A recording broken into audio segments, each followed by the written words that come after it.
اور اب بات کرتے ہیں افسوسناک واقعے کی۔ کراچی کے شاپنگ مال میں آگ کا مقدمہ درج ہو گیا۔ انتظامیہ، بلڈرز، محکمہ فائر بریگیڈ اور نقشہ پاس کرنے والے افسر کو نامزد کر دیا گیا۔ قتل اور لاپرواہی کی دفعات شامل کر دی گئیں۔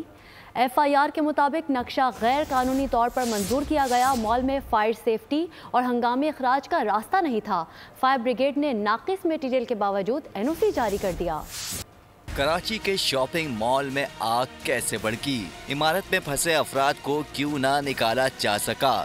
ذمہ دار کون؟ واقعے کی تحقیقات کے لیے کمیٹی قائم۔ سرکار کی مدعیت میں مقدمہ درج کر لی۔ 7 روز میں تحقیقات مکمل کر کے کراچی پولیس چیف کو ارسال کرے گی۔ غفلت کے مرتکب افراد کا تعین کیا جائے گا۔ مقدمے میں قتل بالسبب، غفلت برتنے اور دیگر دفعات شامل کی گئی ہیں۔ متن کے مطابق آگ شارٹ سرکٹ کی وجہ سے لگی۔ عمارت میں آگ بجھانے کے آلات اور ہنگامی اخراج نہیں تھے۔